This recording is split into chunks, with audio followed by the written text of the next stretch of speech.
Live everywhere. Daily Co's Radio on netrootsradio.com presents David Waldman. Kagro in the Morning Show.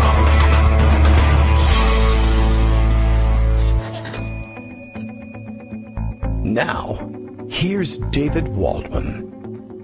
Hey, good morning, everybody. How you doing? It is Wednesday, May 16th, 2018. It is time for another show. I tend to say this almost every day because at the time I begin the show is usually, well, it is about the time that we begin the show each day.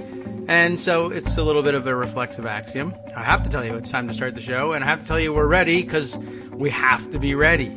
That's it. That's all there is to it. It's a very simple proposition. We are ready but saddened today to be without our regular Wednesday guest. Wednesday is a great day for me. I am propped up almost all the way through the entirety of the show. And as you know, I never know what is going to happen on our show anyway, my show. And so it's always fun to have a Wednesday come around where it's a surprise to me, not only what will be on the show, but what we'll be choosing from. I get to listen to the show as a guest or as a regular listener for the most part. But I'm back on the Tuesday-Friday schedule today. Wednesday usually the easiest day because we usually have Joan McCarter here with us. Joan McCarter, having filled in for all of the retreating and conferring front pagers at Daily Kos last week, is now on a well-earned vacation. And of course, even if she hadn't filled in, I would say the vacation is well-earned anyway, and it's actually going to be some time before we have her back on the air. Probably about mid-June, I think, as I recall. Just that's the way weeks work. Each one of them is 7 days, and so you miss one or two, and pretty soon you're talking about real time.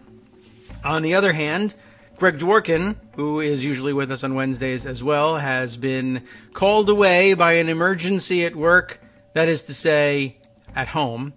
A tornado has made things difficult, believe it or not. You know, the famous Connecticut tornadoes that tear the place up all the time. You probably saw The Wizard of Oz, as I did, and you remember well. It was set in Connecticut, or something like that anyway.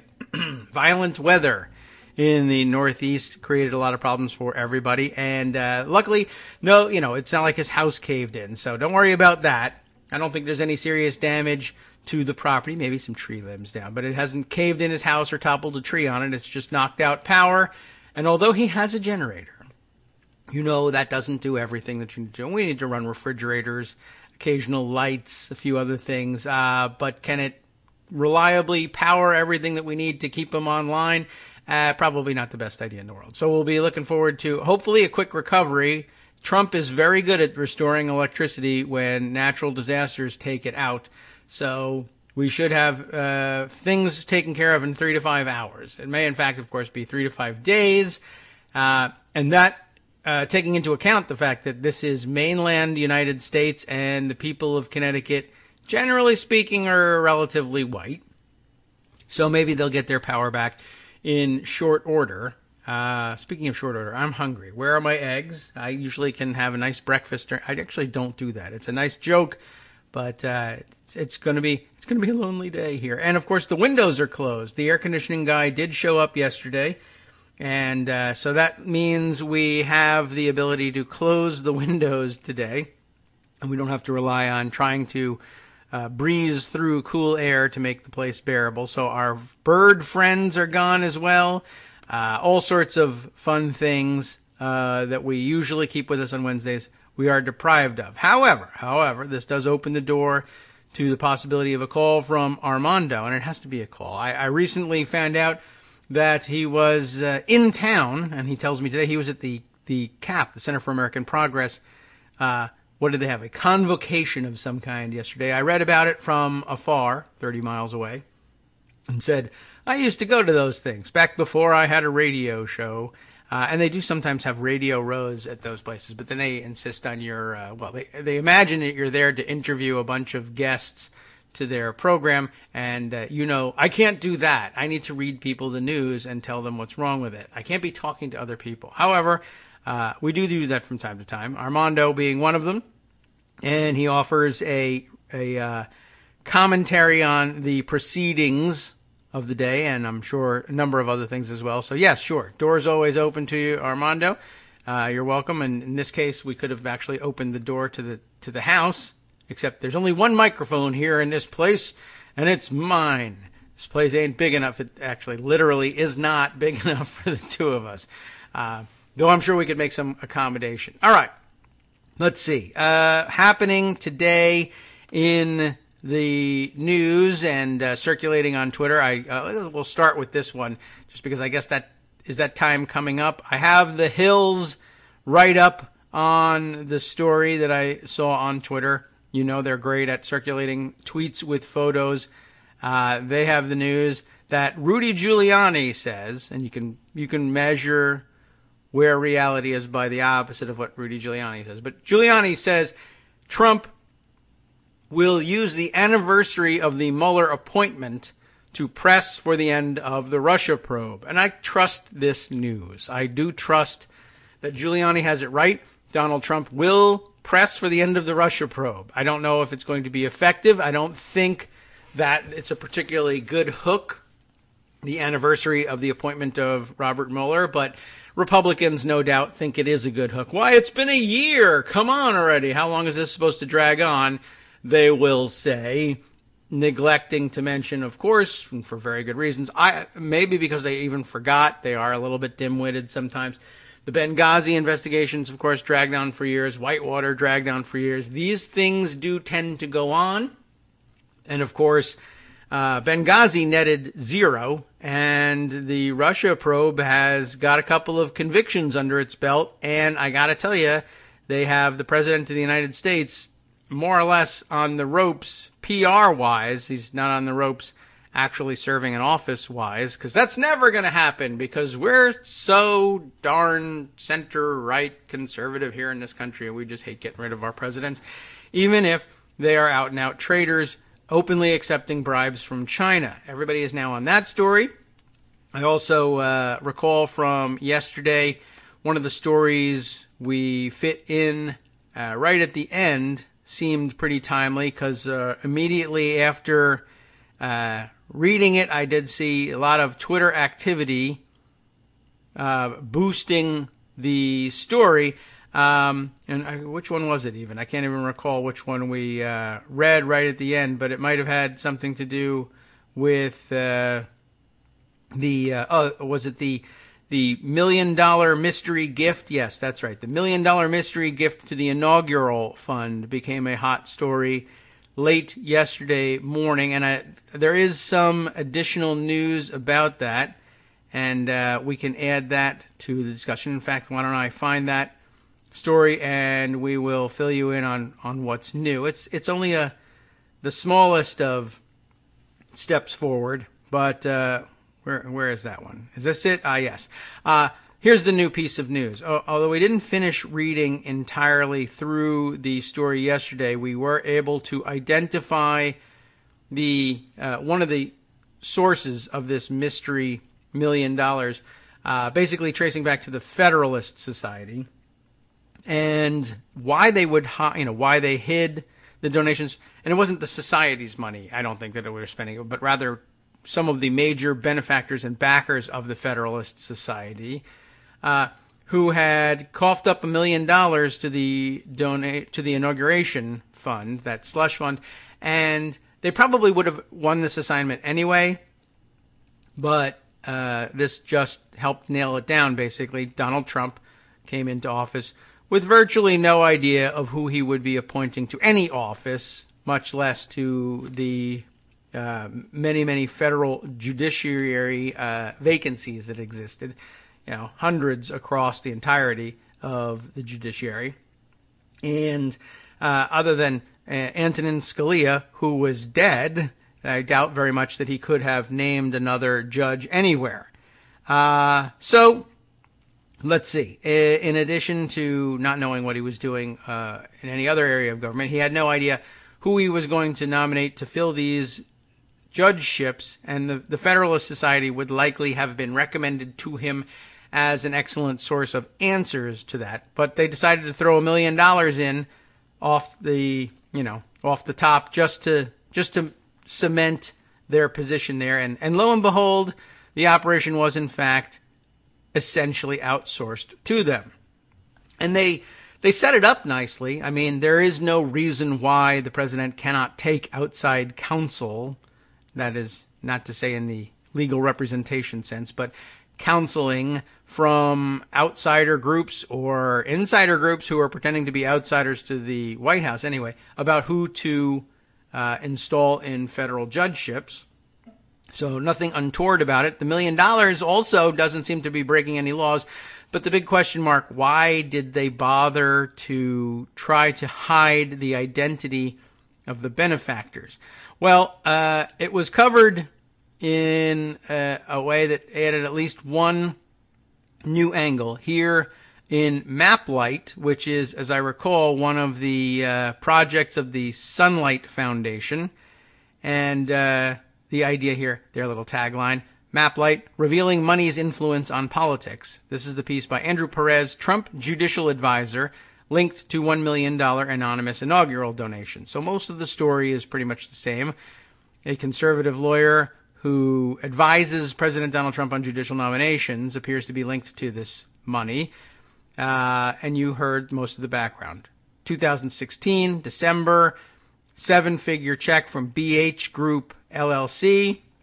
Journalists have tried, as they say, for the past year to locate anyone who works for the company. I was struck, actually, by this article because it's written as though the piece we read yesterday never existed, and I was kind of curious about which one came first. This was the McClatchy piece, as I recall, that we read most of yesterday.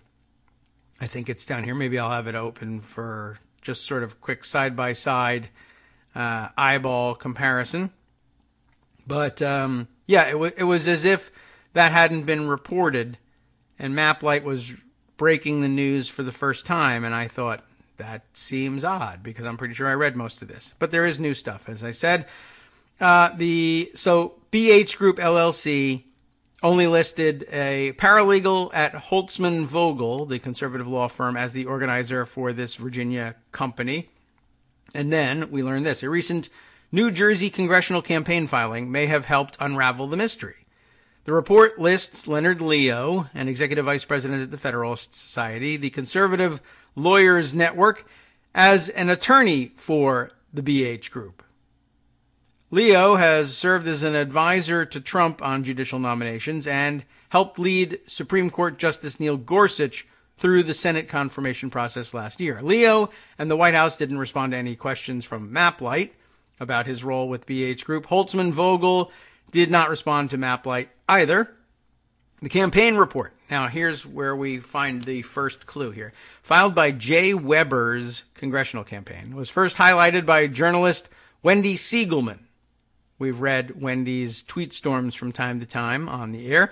Leo has been identified as the president of the BH Fund, a nonprofit that was given influence over hiring and admissions at George Mason University's law school, my alma mater, if you will, as part of an anonymous $20 million donation. Do you remember reading that story and then becoming surprised that the name of the president of George Mason University was Angel Cabrera and it was not the professional golfer?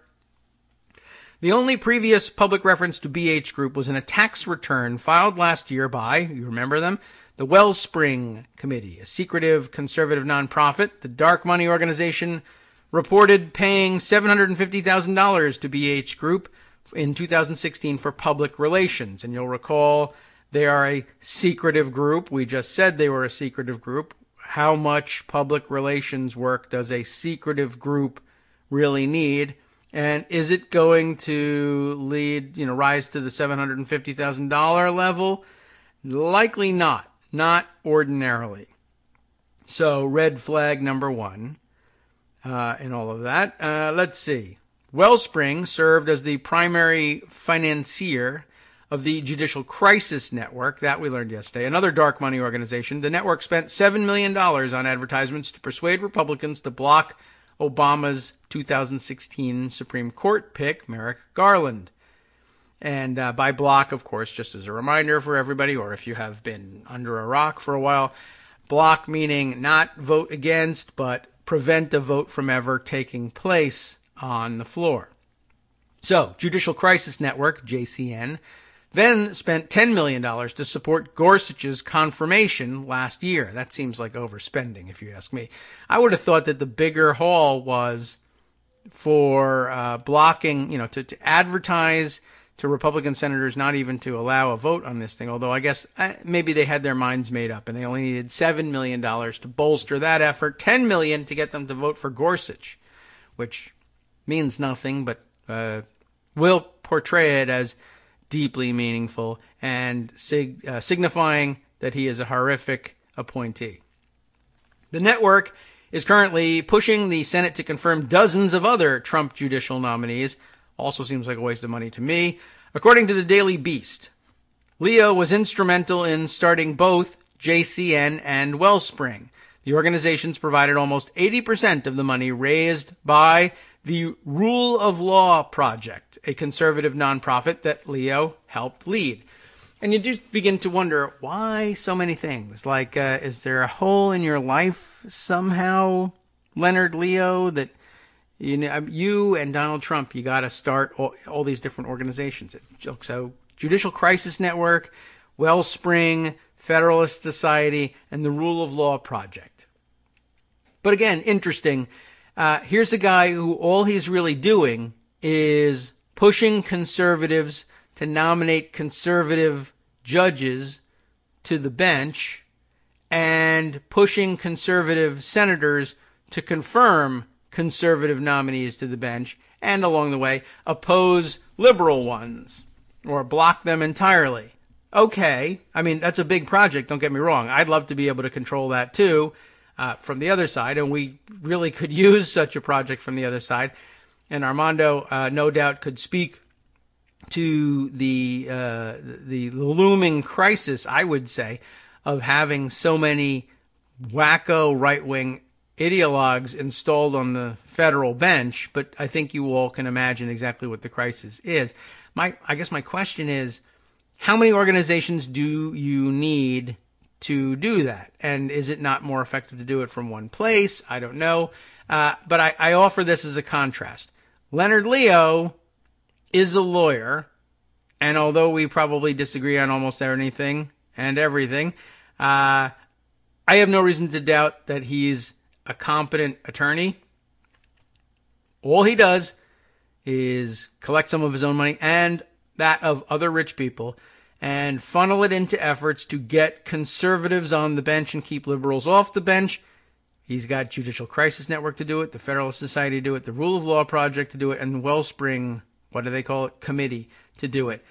On the other hand, Michael Cohen, tasked with paying off Stormy Daniels for a sexual encounter with Donald Trump and advising, supposedly, some of the largest corporations in America or even indeed the world on what is going on. How does the mind of Donald Trump, President of the United States, allegedly, actually work? What makes the man tick? Very little.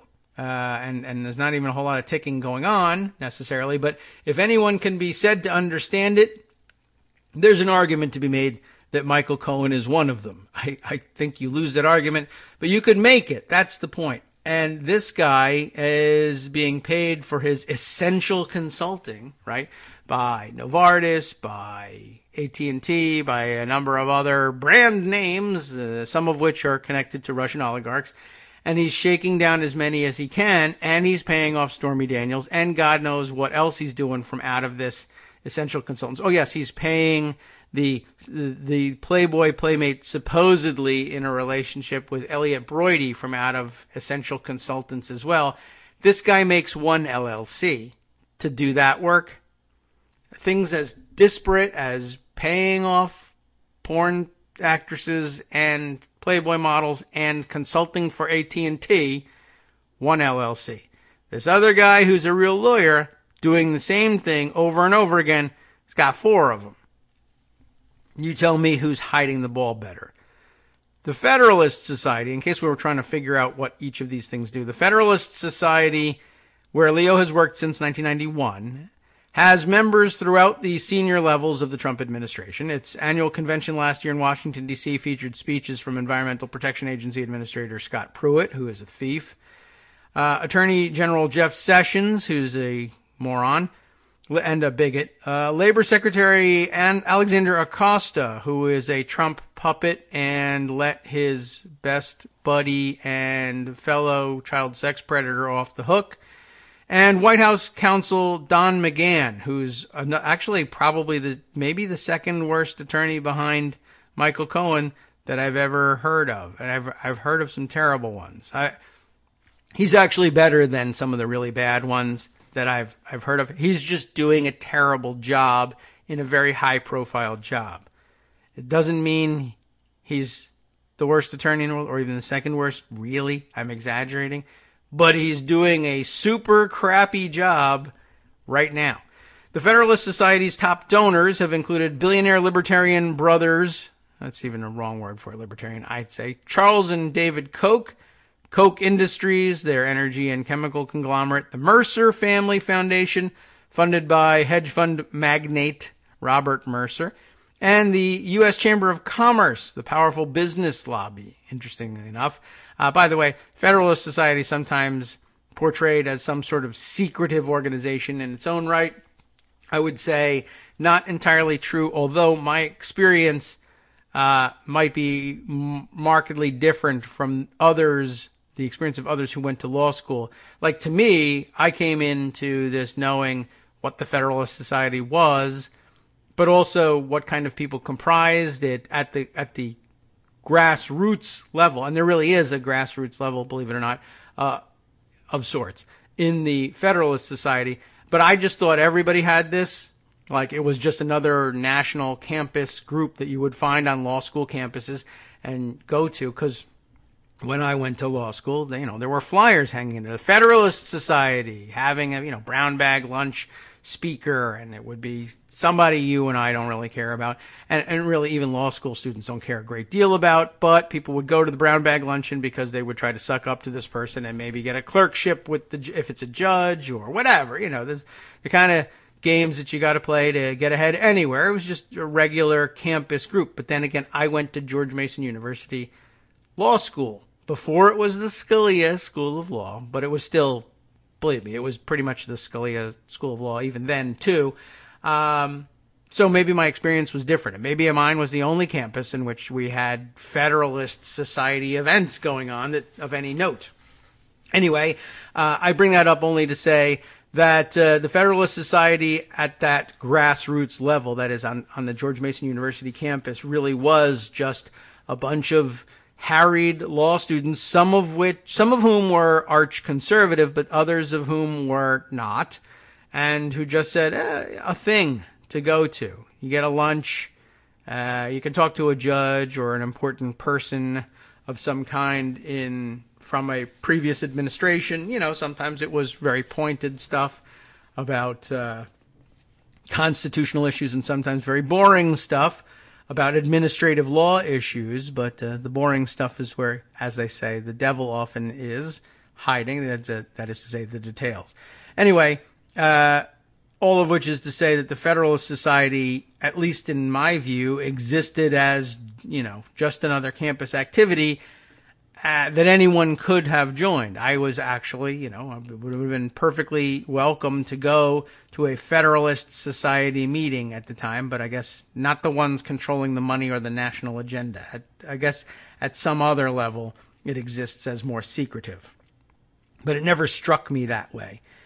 Anyhow, to continue on here, Leo appears to be especially close with Pruitt, who is, again, a liar, a cheater, a thief, a grifter of the first order. Although, well, these days it's very hard to compare. It might be harder to make it into that top tier these days with Donald Trump being in government.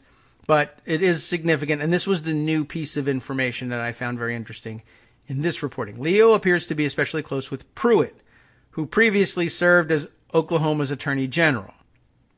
Records from Pruitt's Oklahoma office show he frequently spoke at the Federalist Society events, and the organization paid for Pruitt to fly from Tulsa to Washington, D.C. for only a few hours to meet with Leo in 2016. And that's where I guess he got the idea that maybe this gig can be all about jet setting as a lifestyle. An unnamed EPA official recently told the New York Times that when Leo called his office and asked for something, we did it. It doesn't matter what it was. Agency records show Leo helped arrange Pruitt's agenda during his trip to Rome last year. This is where it became interesting to me.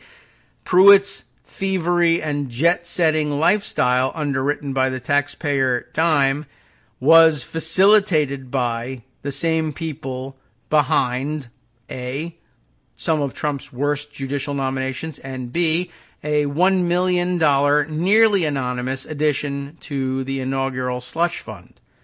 So the Washington Post found that Leo originally paid for one of the administrators, that is to say Pruitt's, dinners before Pruitt reimbursed him, that is to say before he got caught. So that's the new angle, the connection between Leonard Leo, the Federalist Society, and Pruitt, who is one of the arch thieves of the administration and probably, honestly, should, by all rights, be the first one to go down in the cleanup we have scheduled, and which is, even though he may or may not, maybe, have nothing to do with the Russia connection, very likely federal investigators somewhere, whether connected to Mueller or otherwise, are likely to take him down, and there's a pretty good case against him. All right, time for us to wrap things up for our first segment and head on into the break. Armando, you're certainly welcome to join us at some point, and thanks for sharing. He's sent me a piece or two on Trump Jr.'s testimony transcript. We'll take a look at that, and I have a great suggestion in pocket as well from Scott. So let's see if we can't put together another segment right after this. Hi everybody, it's me, David. Let's change things up from the old fundraising pitch for just a minute and talk instead about how you can be a part of our show. If you've got a smartphone or any other electronic recording device, why not sit down and record a segment for us? Read us an important article and give us your take. Read one of your own original essays, or even just give us your commentary on something you'd like to share that's important to you. Then send the file to me at kagrox@gmail.com, and I'll try and work it into the show. Short segments, a few minutes in length, are easiest to fit in. And of course, I can't always guarantee that I'll be able to play everything, but if you've ever shouted at your radio or TV about something you wish was being covered, here's your chance to change that. Make the show your own. Send your submissions to me at kagrox@gmail.com.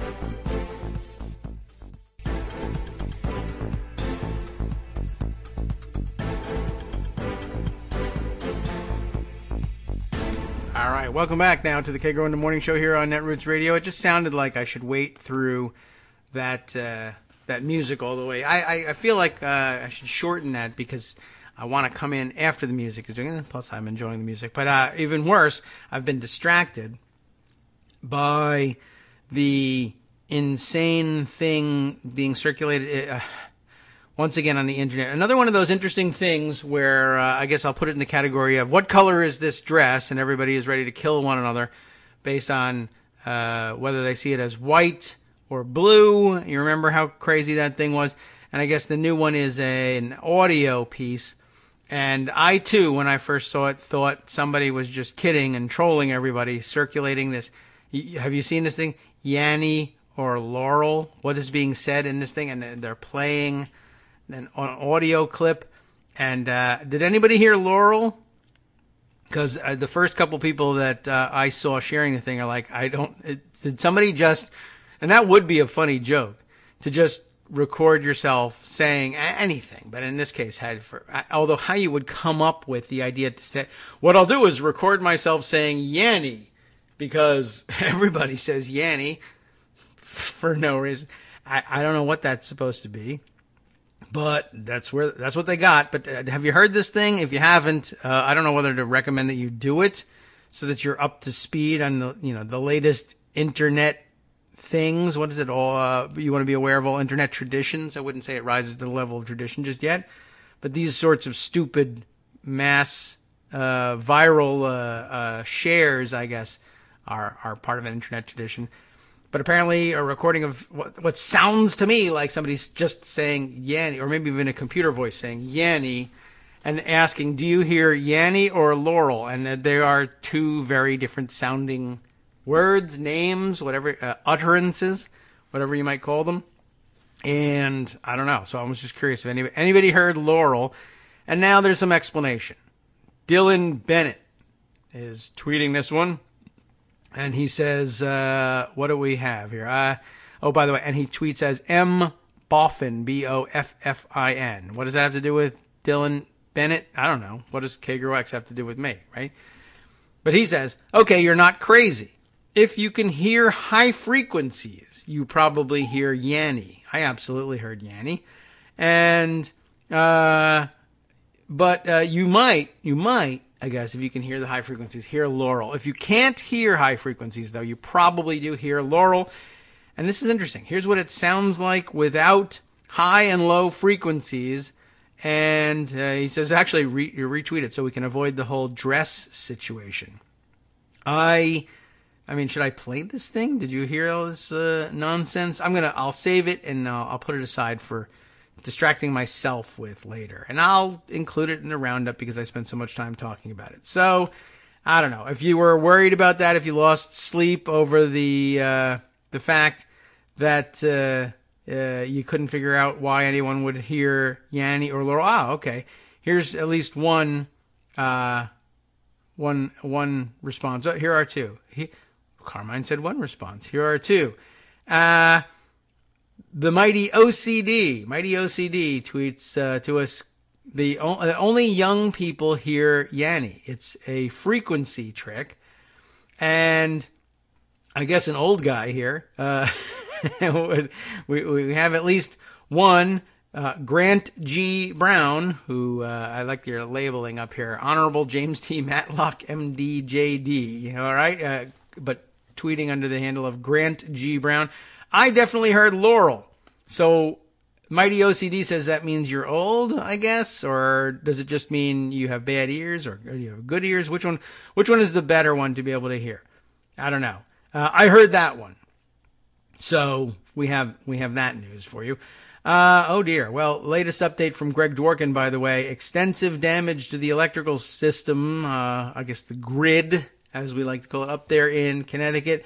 Prepare for multi-day restoration. So watch out and don't pick up any downed power lines. Always a good tip for those of you walking around if you happen to see wires thrashing about, throwing off sparks.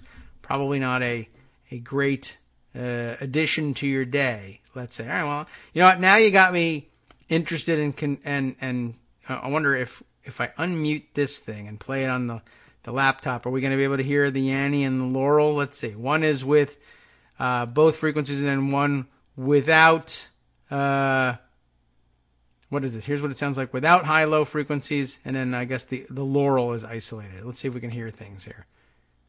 Laurel. There's Yanny. Laurel. I hear Yanny. That's taking its sweet time. Here we go. Laurel. Well, okay. That's pretty hard to hear, but I don't know whether that came through for you, but I get the idea. It's very clear that at the high frequencies that there's a Yanny. I don't know why if Laurel came across really clear for anybody.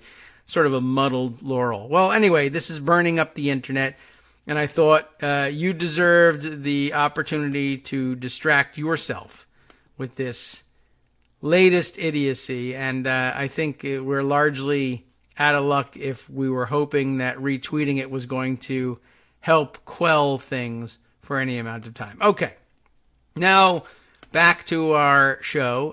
Let's see. As it turns out, we have, I guess it's two angles on the same tip, both from Scott Anderson and from Armando, and so why don't we hold on to that one for a second. Armando sent me a PDF of Donald Trump Jr.'s testimony, I guess, before the Senate Judiciary Committee, and Scott sent me a which one is the one you sent me, Scott? The Washington Post write-up of thousands of pages of congressional testimony shed light on 2016 Trump Tower meeting. Are we talking about the same situation here? Because it's Donald Trump's testimony. Here we go. Well, let's see if we can get an answer out of Armando. Good morning, Armando. How you doing? Hey, David. Hi. Are you still in the D.C. area, or have you left? No, all right, so you left and the rain stopped. I'm back. I don't know why I'm getting an echo. Let me call you right back. All right. I'm hearing myself. Hold on. Oh, well, that is a problem. The rest of us are going to have to just deal. But for Armando, he doesn't want to hear himself. Okay. Well, we'll see if we can clear up, one, the echo, and two, just what exactly is going on here. Let me see. Maybe I'll hit a couple of mute buttons and see if that helps anything. All right, Armando, how you doing? Is this connection any better for you? Yeah. All right. No echo now. Very good. I'll doing. merely repeat everything you say. Okay, even do better. It manually. All right, I'm not going to do that, but I got your note. Well, first of all, that you were actually in town for the CAP yeah, I thing, was. whatever it was. What was it? What did they call it?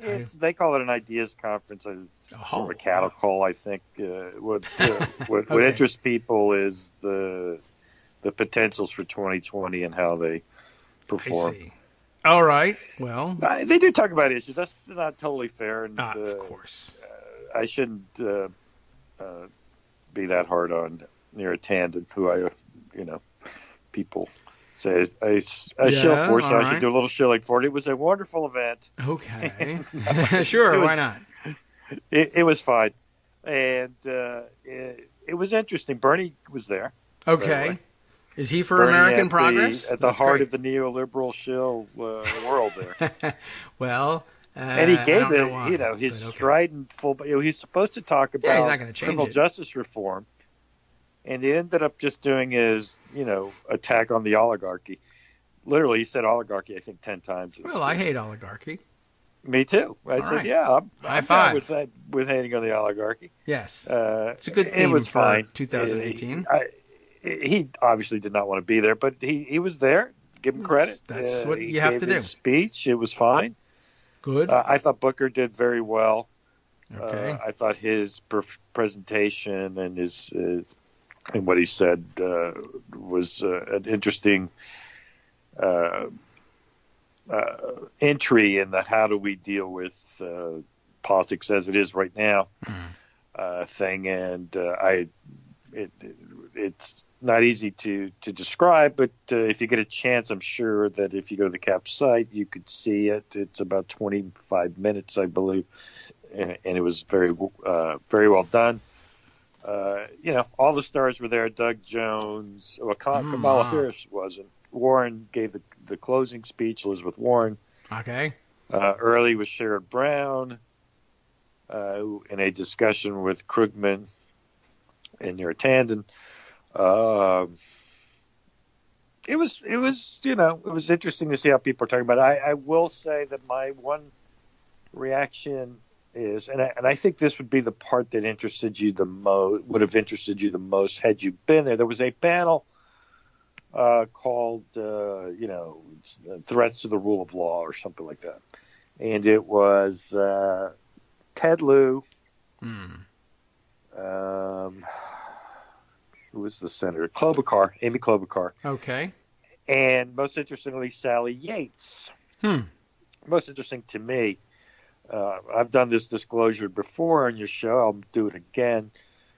She just recently joined a law firm where my brother's a partner. And so in theory, I'm a partner-in-law of hers. Sure, why not? Well, not a partner in a legal practice, but okay. Right, but just a disclosure. I thought what was most interesting, she was pretty overtly anti-Trump. Understandable. I thought that perhaps since she has ruled out running for office, that she'd be a little more circumspect. But no, she was actually the one that sounded the alarm, frankly, more so than Klobuchar and even Ted Lieu, to be honest with you. All right. And the concern is the concern we all have. I mean, is he going to respect the rule of law? Nope. And that's people say it's an open question. My opinion is it is not. He is not going to respect the rule of law. He will end up firing Rosenstein and Mueller at some point in time. Yeah, and that's not the only law he'll be disrespecting either. Well, he's disrespecting every other law, and it didn't right. come up in this discussion. That kind of annoyed me. Was the emoluments. They did talk about the Chinese thing, but they didn't talk about it in terms of what law is implicated. The Chinese ZTE thing I'm talking about in exchange for and what looks like a pretty explicit quid pro quo financing for a Trump project in Malaysia. Right. I didn't know anything about it. I mean, they are completely coincidental. Yeah. And we'll be stuck there for the longest time, too, unless somebody finds some way of getting somebody to say something dumb. And that's a pretty good bet with this administration. Well, but, they're just going to, I didn't have any idea. And B, hey, what the business does, the business does. What the government does is something totally different. But, yeah, the difficulty being, what's the governmental justification for campaigning for Chinese jobs and the reentry of a Chinese government-owned manufacturer into the American government procurement market when they've been identified as a national security threat? I don't know. I like them. Cake? What?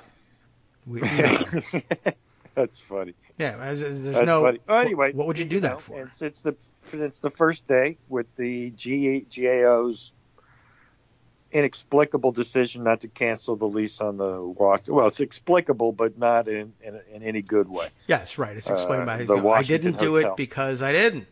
I don't know. Right. I mean, it's explicable, but that's it. The explanation's bad. Yes, that's true. But it's just any number of things. But you talked about you were saying something was dumb, and I was just speaking of dumb. I'm reading Junior's transcript here. Okay. I've only got through about the first 30 pages, but already there's very striking things. Yes. Let me point out a couple, since I don't think you've had a chance to read it. I'll point out a couple things that caught my eye in the first 30 pages. Okay, and I do Number have one, a Washington Post write-up on it, so maybe they may parallel one another. Go ahead. Well, they're very focused on him saying he didn't remember if he talked to his father about it, which, it's worth remembering. I mean, it's worth mentioning. Okay. I want to put a little more meat on the bones to that Why not? piece. Number one, in terms of the meeting itself, I thought that one of the most interesting decisions that Junior makes in this, and I assume his lawyer makes, and I'm not sure who his lawyer is. It's not Abby Lowell. Abby Lowell represents Jared and Ivanka, as I recall. Well, the counsel appearing here are noted as Alan Garten from the Trump Organization. Representing Junior? That's an interesting thing. I mean, he's still allowed to have him, of course, because he's nominally the head of the Trump Organization now. But yeah, appearing for the witness, Alan Garten, Karina Lynch of Williams and Jensen, and Alan Futterfuss, who he's always been representing him in this too, hasn't he? I mean, I've had a good laugh at his name for a while. It's come up. I don't remember. Okay, so while. Garten was there with two private attorneys. I guess Williams and Jensen is a law firm. Yes. I'm not familiar with them, but that doesn't mean anything. They could be outstandingly great lawyers for all I know. And no, he was prepared, and you can tell the way he answers the questions that they had an absolute game plan.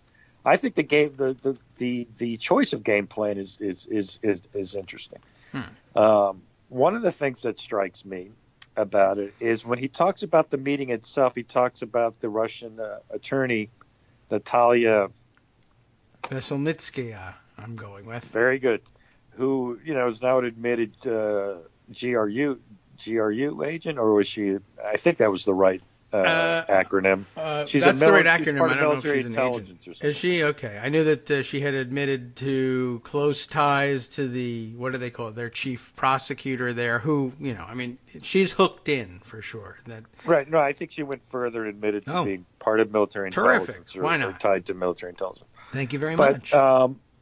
The interesting part of his reaction, I thought, was, well, as soon as she started talking about adoptions and the I can't even say it, Magnitsky, yes.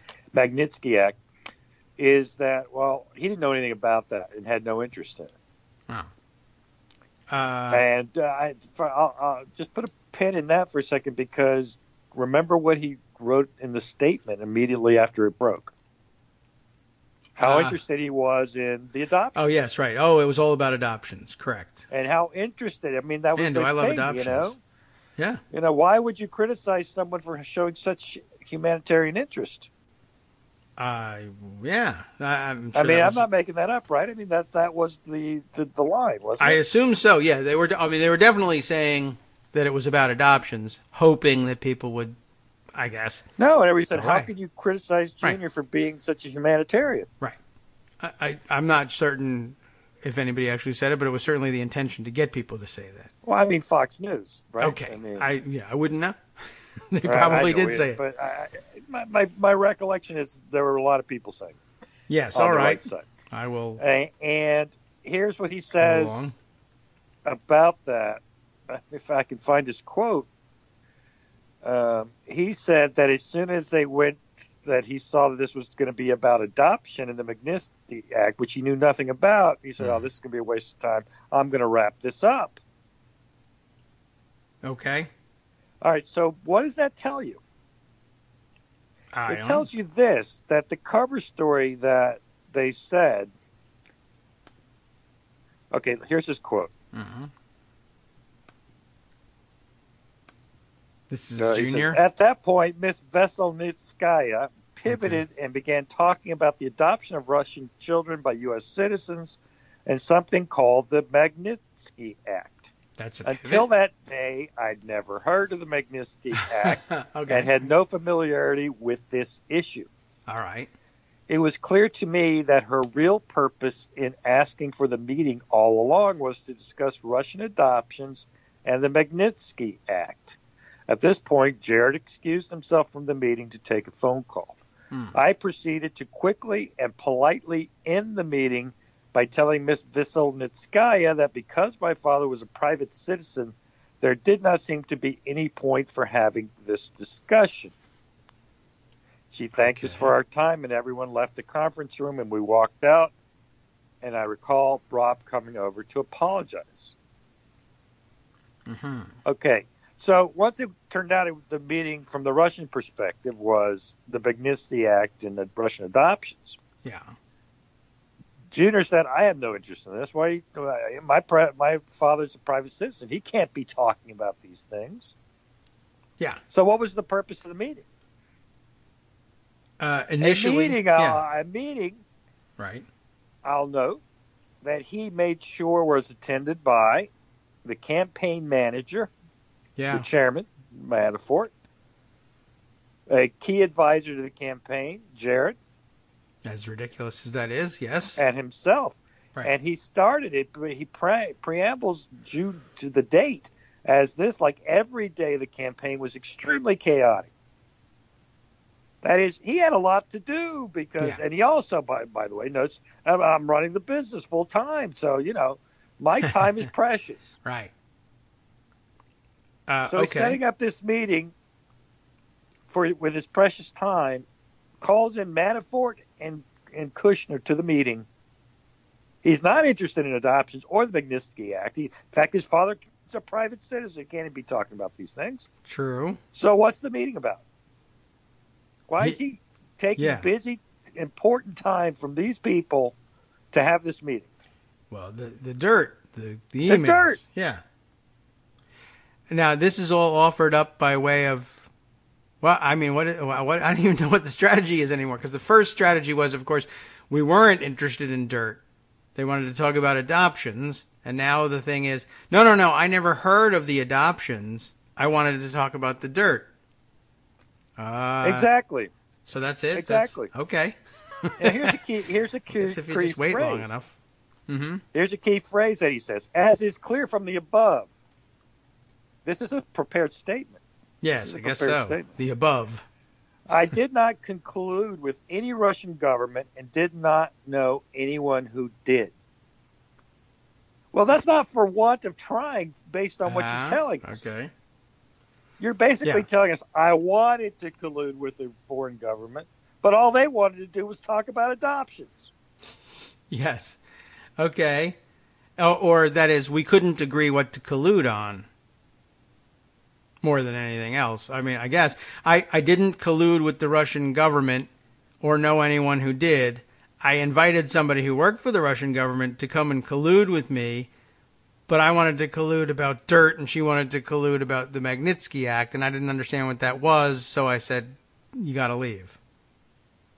That's exactly. All right. Well, I mean, I guess it's not in the strictest sense. I suppose you could say, well, if true, then it isn't by itself evidence of collusion, however you want to do that, because they were attempting to collude, but they couldn't agree what to collude on. But yeah, that's not exact. It's not exactly exculpatory to say, well, I tried my best to collude. I invited a GRU agent to Trump Tower to collude with me, and she wanted the quo before I got the quid, and I told her to leave. In other words, the idea was, I want the dirt, and if you give me the dirt, then later we'll win and I can help you with the Magnitsky Act. But incompetent to the task, once again, Junior says, I don't understand. You want to tell me about something substantive, policy outcome you want, and I want the dirt. As he was really saying, I'll do it for the dirt, but you're not giving me the dirt yet. I can't do what you want until we win, so leave until we win. Unless your next meeting is going to bring me the dirt. I don't think that's really helpful. I just think it's an interesting, again, as I said, this was that was part of a prepared statement. So it's a strategy that was prepared by his attorneys. Yes. And the strategy is to say, I knew nothing about adoptions and I didn't care about the Magnitsky Act. And as soon as I saw this meeting was not about handing me or promising me through Russian sources dirt on Hillary, I lost total interest in this meeting and ended it. That's his story. Okay. That seems like a incriminating story, though. Now, and here's the part that connects possibly to Senior. 3 days before the meeting, Emin, I forget his last name, but the singer who's the son of Agalarov. Emin and calls. I don't remember what his dad's He has a call at 4:04. Goldstone sets up the call. Yeah. That day at 3:43, and then Emin calls. Remember, we always said, "Well, I guess there was a call. We didn't know," and we just said thanks. Later on, he says thanks for everything or whatever to Goldstone. But now we know what happened. 3:43 is that email Goldstone saying that Emmett would call him. Remember, Emmett was getting off the stage. Yes. Email. Yeah, I guess he was getting off the stage because he called 20 minutes later. He said Goldstone, and in fact, he does call him 21 minutes later, 4:04 p.m. Mm-hmm. All right, and that call lasts about 4 minutes, something like that. Yeah. No, 2 minutes. Do you have any memory of the content of that call? Junior, of course, does not remember what was said in the call. And in fact, he's trying to intimate that it was, that he got voicemail or that there was voicemail or something like that. I see. They checked with the phone company, and a 2-minute call could be a voice message. Okay. Anyway, according to the documents, this is the question from the attorney for the committee. 25 minutes after the first call ended, you made an outgoing call to that same number. That same number is Emin's number. But in between the two calls, there's another entry. A call at 4:27 that lasted 4 minutes from a blocked number. from a blocked number. Okay. Yes, between Emmons' call to you at 4:04 and your return call to him at 4:31, with whom did you have a call? I have no idea. Right, that's what we don't know what happened there. Other than that call, do you recall what you did during the 25 minutes between those calls? Yeah. Which is a great question. What were you doing? Just sitting there? Yeah. Yeah, I don't know. I don't remember what I was doing. It was all a it blur. appears from this record that after your call with the block number ended, you called Emmon back. Literally Okay. 1 minute later, he calls Emmon back. And they have a 3-minute call. Okay. He doesn't remember what was in that call. Oh. Well, it's clearly it's follow up. Hi, how'd that meeting go with the GRU agent? Hold on, I need to check with somebody. Somebody calls him, tells him how the meeting went, the one he was in, and then he calls Emin because the most important thing to know after getting off stage in a concert performance is how did the meeting with the GRU go? It is, and I know we're about to take a break, but the story becomes more interesting. A few hours after that, Goldstone email saying Emin asked that I schedule a meeting with you and the Russian government attorney who is flying over from Moscow for this Thursday. Now you see there, Goldstone is saying she's flying over for the meeting. Yes, right. And so at that point in time, Trump doesn't know that there's a court hearing. Earlier he had said, I was told she was coming in for a court hearing, which there's actually no record of him having been told that. Oh. And so they set up the meeting after his calls with Emin and with the mysterious call in the middle from the block number. I see. Okay, so the meeting hadn't happened yet. It's about setting it up. Okay. All right. So hold that thought because there's a couple more interesting tidbits. To me, I think this is kind of interesting. Yeah. Story. Well, we'll follow up with it, and I'll try. Well, we only have the 1 minute break, but I'll try scanning a little bit of the Washington Post write-up of it, and I see some other people are combing through things too and finding interesting tidbits as well. We'll fill you in on who's sharing what after this break.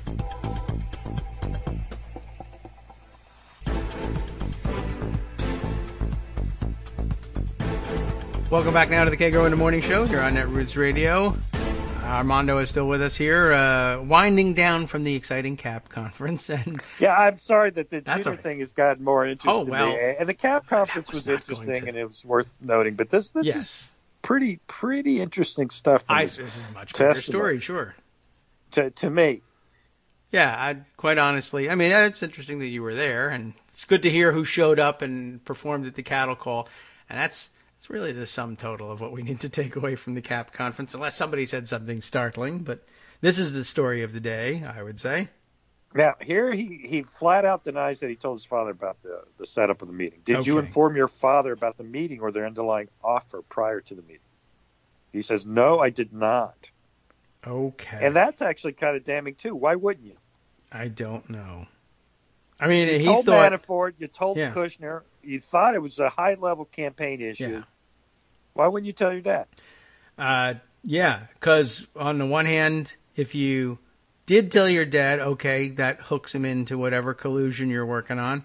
If you didn't tell your dad, then the only plausible explanation for not telling him is that you knew you were taking a meeting for which he would need plausible deniability. Exactly. Okay. So which one is it? That's absolutely true. I think he would have been better off saying I might have mentioned it to him. Yeah, I talked to him about it because we thought it was harmless.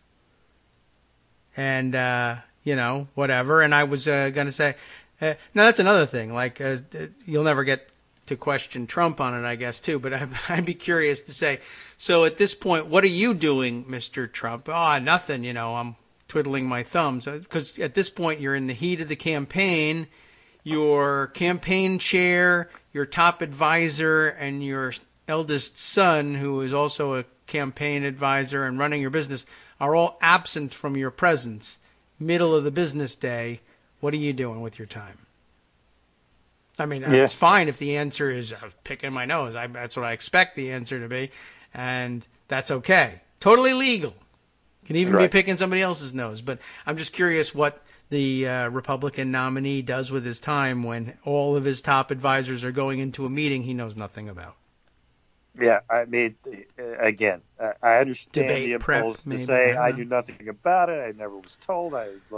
Yep. But it doesn't make sense. Your campaign manager or chairman knew. Your What are you guys son-in-law, doing? your key advisor knew. It's in the Trump Your Tower. son knew. You didn't know? Amin Agalarov is calling.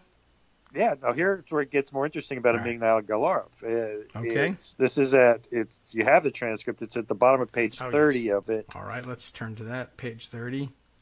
And if you have it open, you'll look at line 20, page 30. It begins the question. There's an email, very interesting email chain from July, which is a month later, I believe, from Goldstone to Rona Graff. And for those who don't know, Rona Graff has been Trump's secretary, assistant type, running his appointments. Scheduler, personal appointments, etc. You know her from The Apprentice, maybe. Exactly. If you watch the show. For years and years and years.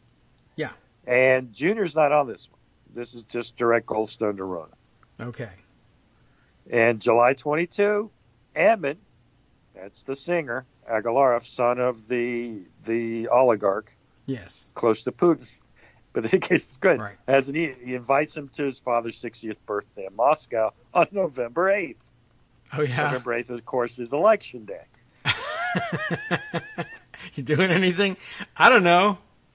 Maybe. Okay. And Graff politely says, I'll let him know, but as you know, we're in the middle of this campaign. You might be aware. Oh, campaign.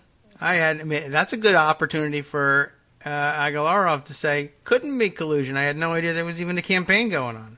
Right. But the best thing is, okay, after being told, well, there's this campaign going on, Goldstone replies saying, I totally understand Ray Moscow, unless maybe he would welcome a meeting with President Putin, which Emin would set up. Yeah, I don't think you're getting the point. You say you totally understand. Are you sure? You're asking the Republican nominee, instead of election day, would you be interested in a meeting with Putin in Moscow? Now, I don't know if you were planning to vote, or maybe you want to do absentee. Because couldn't you fill out an absentee ballot and come over? They could have their victory party at Putin's house. That would have sealed it, I think. But no, because and the real reason, Putin gets the rental fee if that happens. That's right.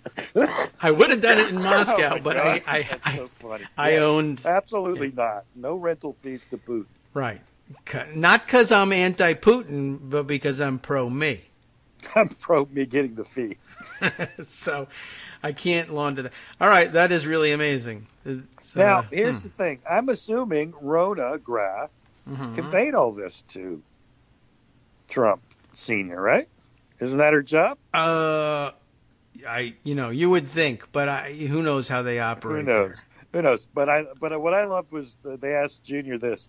Were you aware of the supposed offer by Goldstone to arrange via Emin a meeting between Putin and your father? Mm-hmm. His answer is great. Only in preparation for this testimony. Really? Well, all right.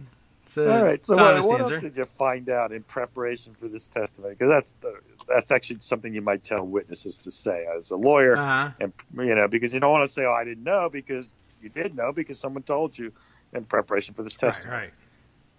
Gotcha. So it's a remarkable retelling of these events.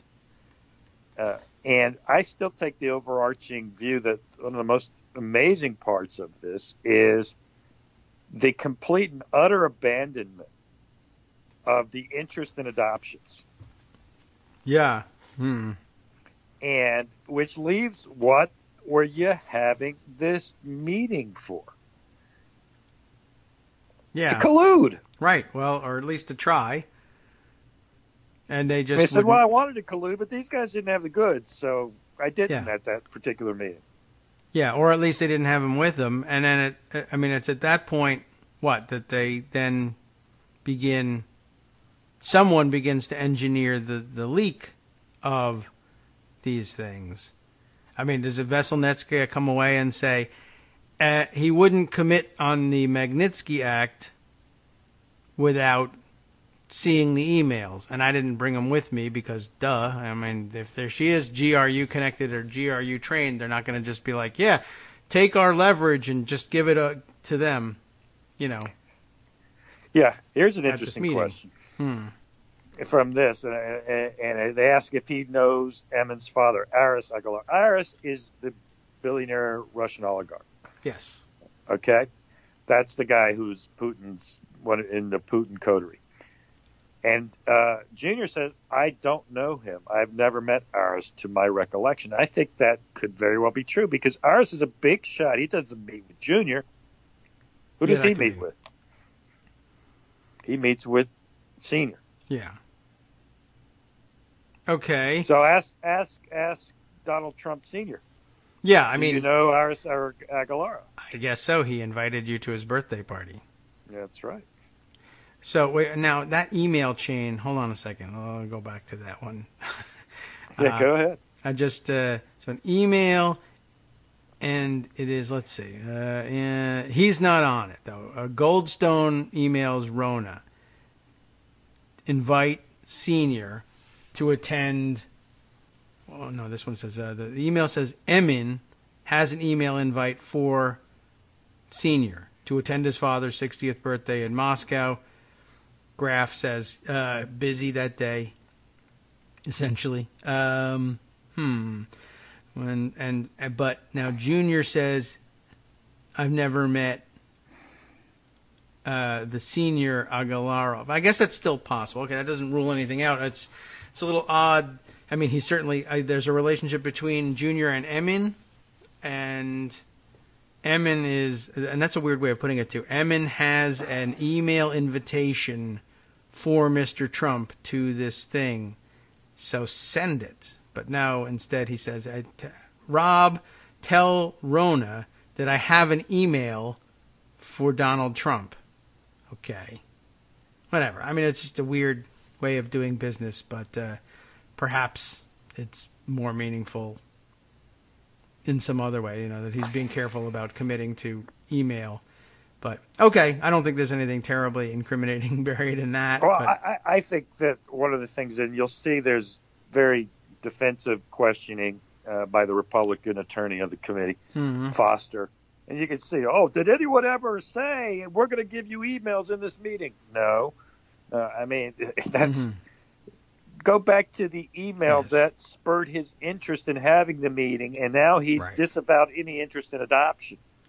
Yeah. It's about getting help from the Russian government for his campaign. Yes, and that's how it was portrayed. Rob Goldstone makes the enormous mistake of saying the Russian government's program of assistance to you.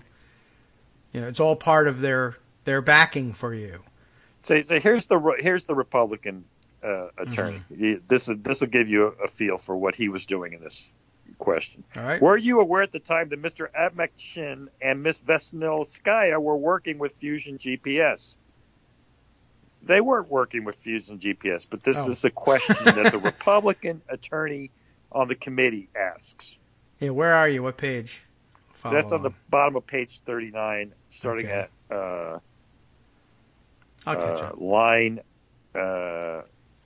19 is when that question starts. All right. You've stated you have no recollection of Mr. Akhmetshin. All right. Akhmetshin, of course, is the Russian agent. Yeah. Ms. Vesnilskaya also, now we find out, is a Russian agent. Yeah. So he just throws that out there. Were you aware they're working with Fusion GPS? They weren't. Were you aware that Akhmetshin had a long relationship with Glenn Simpson, the founder of Fusion GPS? This is what the Republican attorney wastes his time with in this question. And it's not so?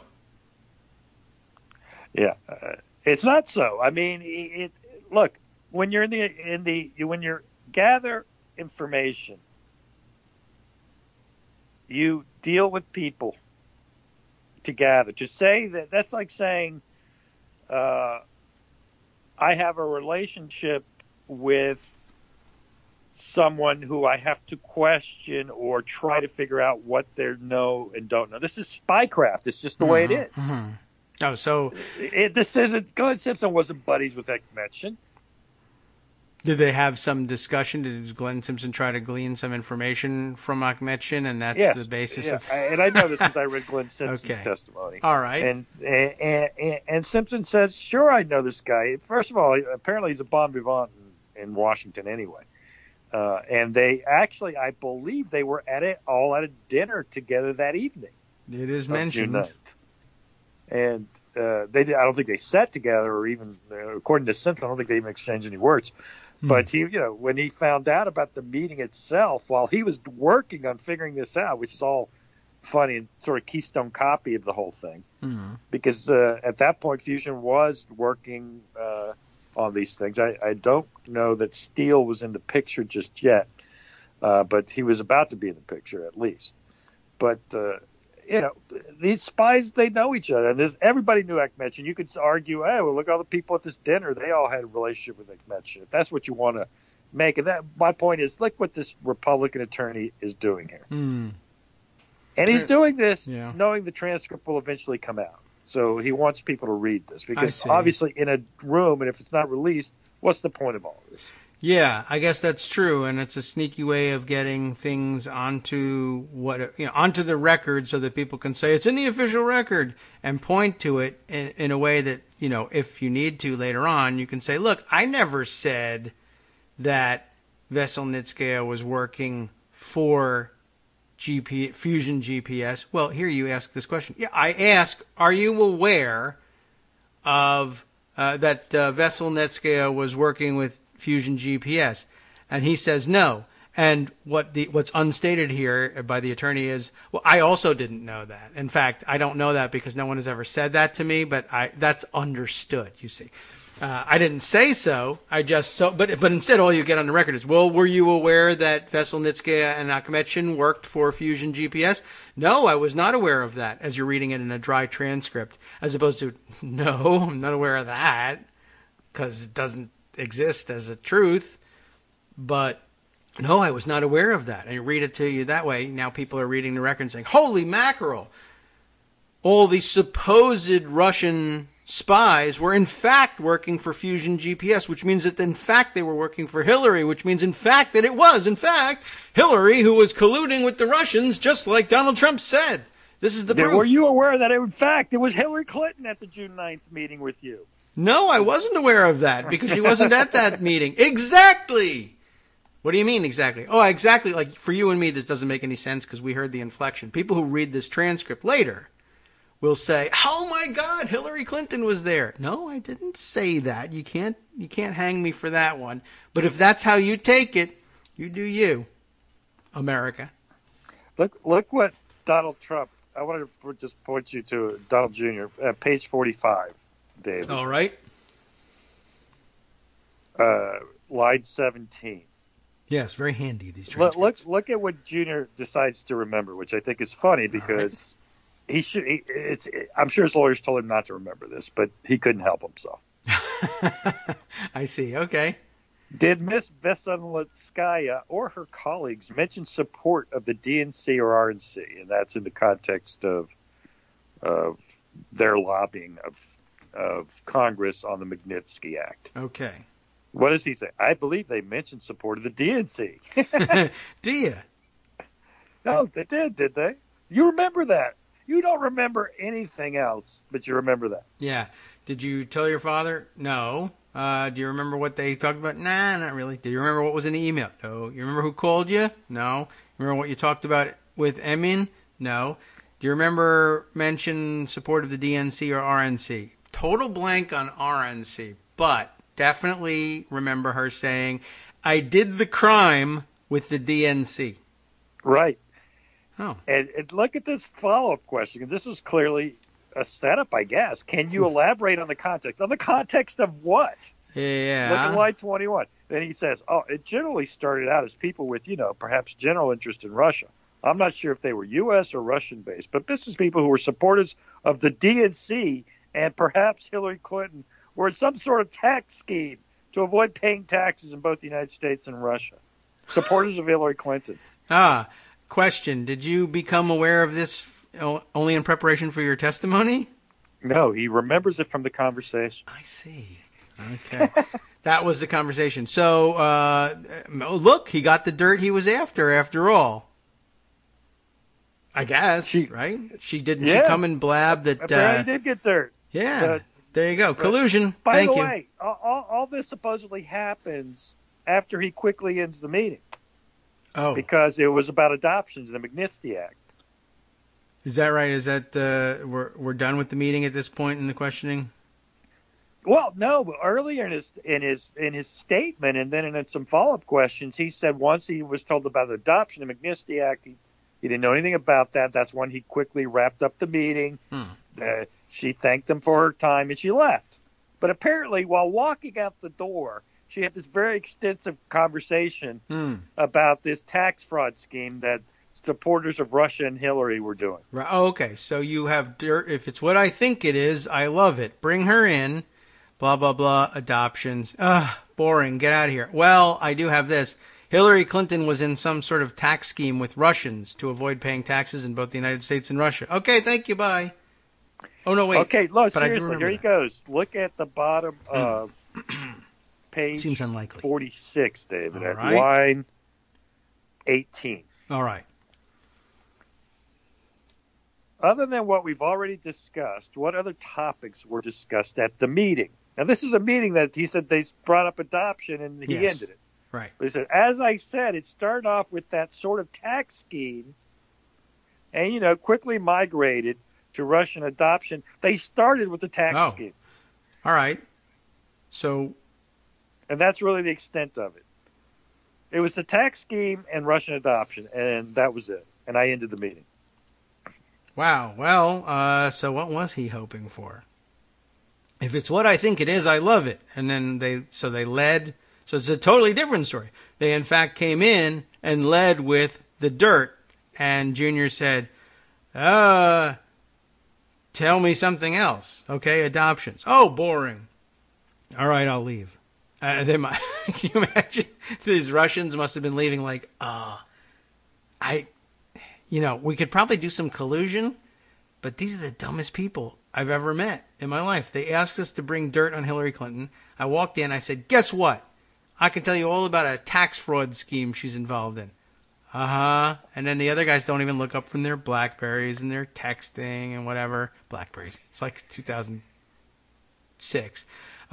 All right, so from their iPhones, nobody's looking up. Jared's distracted. I couldn't figure it out. I'm talking to the top guys in the campaign about Hillary Clinton tax scheme, and they're bored out of their minds. So then I said, I don't know, Magnitsky Act. No, we can't do that either. Let me try that one. Yeah. No, Because I boring. heard All right. humanitarian and very interested in adoption. Yeah.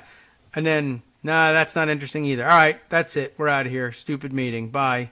Let me call, Agalarov. I don't know. Okay. Another one of those situations where it's like, just answer whatever question's in front of you. Lie however you want to lie. Don't worry about what it does to your previous answers or your subsequent answers. Just get out from underneath the question as quickly as possible. And this is friendly questioning. It's fantastic. And then, of course, if you look at the bottom of 47. Yes. There's this great email from Goldstone to Dan Scavino. Yes. About Copying setting him up a and Facebook monograph. group for Russian Americans for Trump. Okay. That is super good use of his time.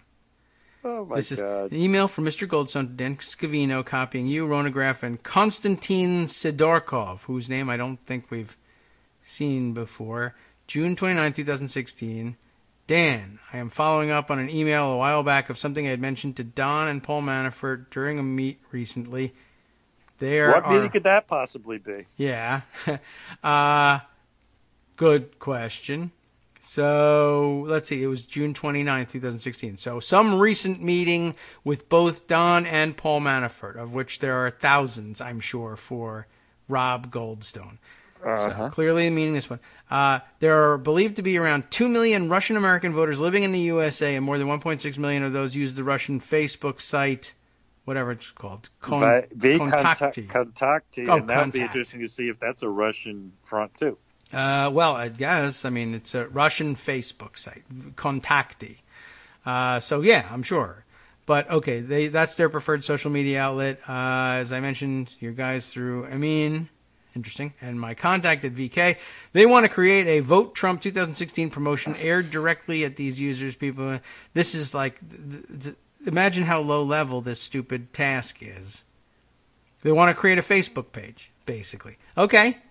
You know, go do it already. Seriously, you want the Manafort, Kushner, and Donald Trump Jr. need to be setting up the Facebook pages, or are they just supposed to say okay to it? All right, go. Go do it. You don't need anybody to set up a Facebook page. So I had the VK folks mock up a basic sample page, which I am resending for your approval now. Okay, that's at least going to Scavino. Why is Goldstone doing this? Yeah. Just let's think it through. Here's why he's doing right. it. He wants them to know that the Russians are helping your campaign. Yeah. That's why. Okay, so to the best of your recollection, did Mr. Goldstone discuss his VK proposal with you and Mr. Manafort during the June 9th meeting? No, not that I recall. Do you recall discussing it with him at any other meeting? I recall seeing the emails in preparation for this, again, the testimony. But again, I didn't give it much. So did the Trump campaign ever pursue this? I don't think so. All right, so it sounds like a super productive meeting. Great way to spend June 9th for the top 3 guys on the campaign. Do you have any dirt? Yes, here it is. Boring. What else you got? I like that the Democratic lawyers complete, you're just full of it. At page 50, David. Yes. It's starting at line 16. It's not even a question, but just read that because it's actually Mr. very Davis here. One of the Democratic attorneys here. Is that right? Yeah, it was a Democratic. So attorney. to recap a few things, Mr. Goldstone told you he was bringing 2 people to meet with you. He brought more. He told you he would not stay for the meeting. He did. He told you you'd be meeting with a Russian government attorney, but she was not, at least not overtly. It turns out she was. And he told you they had ultra-sensitive information that would incriminate Hillary Clinton and her dealings with Russia, but instead, you say they offered some general tax scheme information and discussed the Magnitsky Act, according to your account. Was this sort of disconnect between what Mr. Goldstone promised and what he actually delivered characteristic of Mr. Goldstone, as far as you knew? Interesting. Again, the answer, he says, again, understanding his background, perhaps, but I don't know that I know him well enough to make that assumption. I haven't spent enough time with him to be able to know for sure, but I had the meeting anyway. Do you think that he duped you into this meeting under false pretenses that he thought would grab your attention? I imagine there was an element of showmanship involved, yes. Since the June 9th meeting, have you had any additional meetings or communications with Veselnitskaya, Mr. Akhmetshin, Mr. Kavaladze, or Mr. Samachornov? No, none that I recall. And after the meeting, but prior to the news of it breaking this summer, did you discuss the meeting with anyone? No, I did not. Did you discuss the Prevezon Holdings case or the Magnitsky Act with anybody during that time frame? I wouldn't have even remembered those things until I read about it in the news. So at the time, what was your overall assessment of the June 9th meeting? Stop that for a second. Okay. He read it. He didn't remember those things he's remembering. Yeah. Until he read about them in the news. Until Sean Hannity told him to remember, right? That's true too, right? Or something like it. Someone like it. It's fascinating. The actual documentation at the time from Goldstone and others shows that other things were discussed. He doesn't remember any of those. Right. This he remembers being discussed because he read about it in the news. Really, the fact that he doesn't read. So he heard about it from Sean Hannity. Maybe he means, oh yeah, Hannity says, the real collusion is between Hillary Clinton and the Russians. Oh, right. Exactly. Now I remember because there was this thing where I was like, do you know anything? And they said, yeah, the DNC is in a tax fraud scheme with Russia. Really? Don't tell me about it. I guess. Get out of here right now. I'm so angry. Grr. What do you know about adoption? I mean, this is No, I don't care about that either.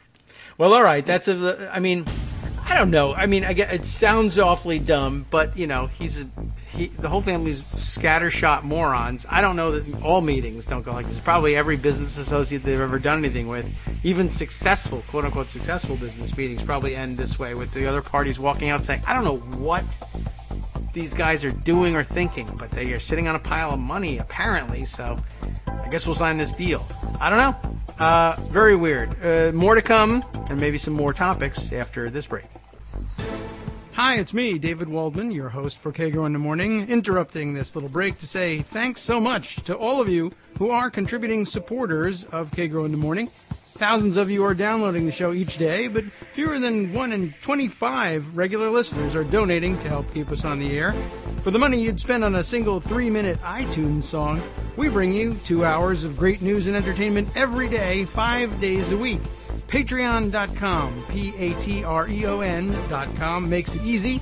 You can find us there by searching Kagro X or David Waldman or Kagro in the Morning or even Daily Coast Radio in their search box, and you'll be right where you need to be to make easy, recurring monthly contributions to support our show. Once again, thanks so much for your support.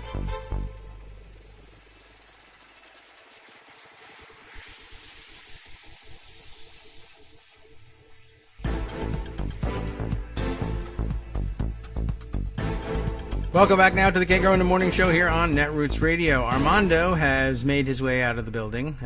He was, of course, just connecting via Skype. He wasn't here in the tiny little studio for today. But yeah, I think we've mutually agreed that although everyone is, I mean, it's a huge story, everyone's parsing this testimony, I guess, because it's the first time that we have had a chance to look all the way through it. But you know, it's been real interesting to read, but I think the rest of the day will be given over to that, and maybe we can catch up on a couple other topics before we close out the show for today. And, well, it's been very interesting, and I'm sure someone else will pull out a couple of bombshells or weave a couple of pieces of narrative together by the evening side of today's news cycle, and we'll be talking about it again tomorrow. Very interesting, I thought. By the way, I also looked up Williams & Jensen, a big lobbying operation chiefly in Washington. So, you know, I guess a bit of a questionable match in terms of sending somebody there for the hearing. I mean, they must do some. And this isn't litigation, but I guess it's a little bit closer to it than traditional lobbying. Karina Lynch, who appeared for Donald Trump Jr. at this hearing, I wonder if she shows up anywhere in the transcript, and then we can get some idea of what was she exactly there for. But maybe that can be an assignment. Or Armando, you can take a look at that and see what you can find out. I have her bio open. Karina Lynch apparently concentrates on legislative, regulatory, and oversight issues affecting various sectors of the healthcare industry and clients with an interest in education and tax policy. So maybe she was there to find out about the tax scheme. Let's see. Prior to joining or arriving at the firm, Ms. Lynch spent 5 years on the Hill, where she served as counsel to the Senate Permanent Subcommittee on Investigations, the Committee on Government Affairs, under the chairmanship of Senator Susan Collins. It's very deeply troubling to hear that. During her tenure on the subcommittee, she worked extensively on hearings, there you go, related to overpayment settlement negotiations involving the Centers for Medicare and Medicaid Services, as well as the effects of blah, blah, blah, blah, blah. It's all about Medicare and Medicaid, which is important, but not to this. But maybe she's there more for her expertise with hearings and oversight, the oversight atmosphere, and sort of how to deal with it, what you're likely to get. Prior to holding that position, Ms. Lynch served as investigative counsel to Senator Charles Grassley, and worked on issues related to fraud and abuse in Medicare and Medicaid systems.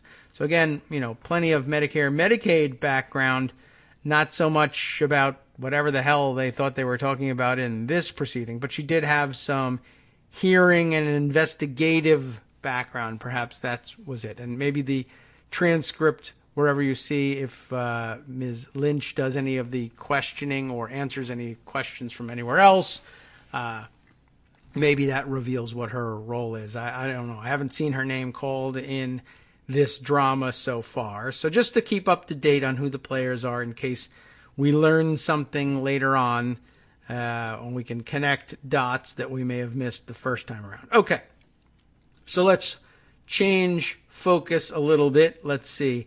I was curious. I think I mentioned to this during one of the breaks to Armando, having seen the tweet of Kyle Cheney from Politico go by. It just was sort of interesting reading. After Trump Tower meeting became public, an unknown person emailed Ike Cavaladze, one of the participants in the meeting, asking why Trump Jr.'s statement was, quote, admitting to collusion. That does seem like a good question. Why did Donald Trump Jr. just admit to collusion? And I don't know what the answer is. And we don't know who wrote this thing, but they sent it to Ike Cavaladze, subject DT Jr. Why did he release this email admitting to collusion? That is a good question, if it in fact is an admission of collusion. Cavaladze expanded on this in his testimony, Kyle writes. He said he believes the sender was referring to something he saw on TV. Let's see what we can figure out about this one. So the question here is, okay. And he asks one sentence in the email. He says, why did he release this email admitting to collusion? And then the attachment appears to be an email from Donald. That is, I guess, Donald Trump Jr., exchanged with Rob Goldstone. And this is the email that we had shown you earlier in the day, or at least part of an excerpt from it. Yes, as an exhibit. Do you know what redacted had in mind when he said, why did he release this email admitting to collusion? I'd be interested to know. What is the answer to that? This redacted person was watching television. Who do we know that does that? When the email was released, there were discussions about collusion. I guess that's what he meant. Had you had any conversations with redacted about collusion? No. Well, that is interesting. An unknown person, someone is commenting here, an unknown person emailed him on behalf of another unknown person. The behalf part is intriguing. Okay, well, who do we know that watches an awful lot of television, gets his news from television, and loves to say collusion? Why did you admit to collusion? There's no collusion. I wonder if it could possibly be that simple. It seems a little far-fetched even. But there you have it. Okay, other stories worth checking into here today that have been sitting in pocket for a while. There are a few. Let me go back to one that I think we can deal with in a very short amount of time. If I can just find the damn thing. I'm in the right section, am I not? Let's see, yes. Where do we see this one? There it is. Okay, because it was a tweet. It's Sahil Kapoor's tweet. The tweets are sometimes hard to pick out in terms of the headlines are missing in pocket. But here was a great find yesterday, and this will bother you a little bit.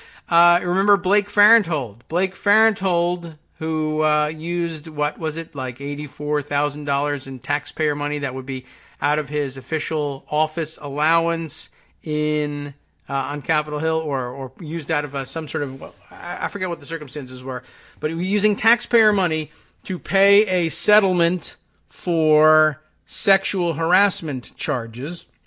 And then, I'm going to resign. I'm going to pay it back. And then he didn't resign, and then he finally did. And then he hadn't paid it back yet, even when he had resigned. So apparently the news now is Blake Farenthold now saying, by the way, not paying that back. And maybe not ever going to. And Sahil reports here that Blake Farenthold scored a $2.14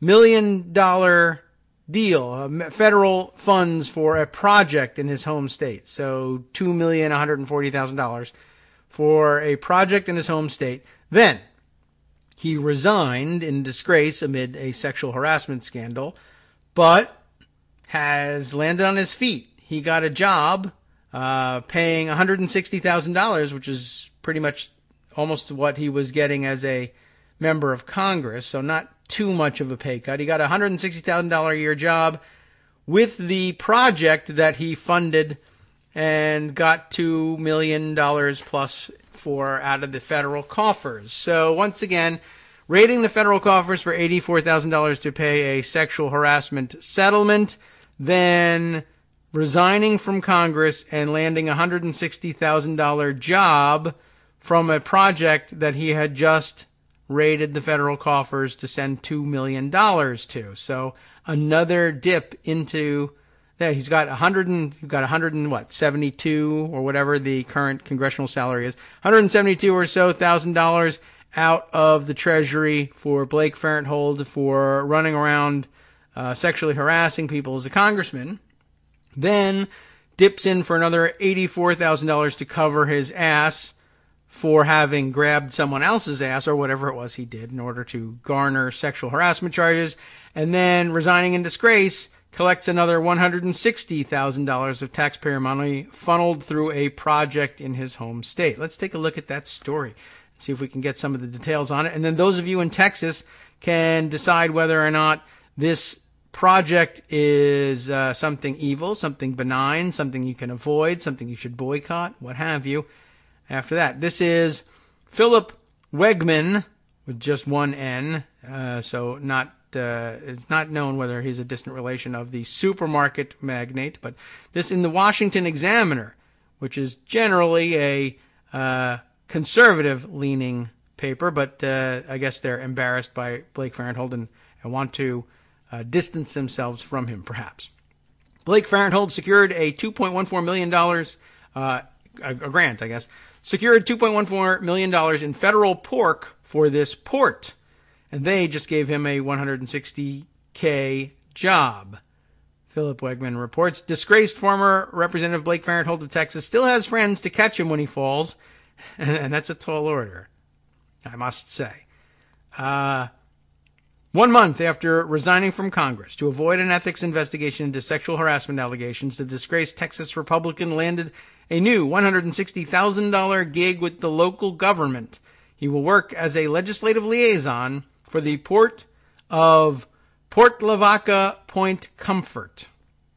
That is a weird-sounding installation. Comfort. Like Comfort Station is what comes to mind for me. 2 years ago, before he was sunk by scandal, Farenthold worked with the local port authority to secure federal dollars to dredge the adjoining channels. And not at all unusual, and of course, something that would be entirely expected of the local member of Congress to do. According to the Victoria Advocate, the congressman worked with the Calhoun Port Authority to get the project 100% paid, funded by the federal government, and Port Director Charles Hausman couldn't have been happier. The contract came in at $2.14 million, Hausman said at the time, so it saved the citizens of Calhoun County a lot. I mean, sort of. That is to say, the citizens of Calhoun County didn't have to pay the $2.14 million that it would cost to dredge the channels in the harbor. The federal government did. So the citizens of Calhoun County only contributed a very small percentage of that in their federal taxes. The rest of us also helped pick up the bill. By the way, why do you think the contract came at $2.14 million? Question, you never know with these things. Did they bid $2.14 million and they were the low bid and it was accepted, and then the federal government said, tell you what, we'll pay for that project, which would be, entirely proper to do. It's something that happens quite a lot. Even though it only benefits a certain area, there's ports all over the country, and the federal government does have the ways and means to dredge these things out.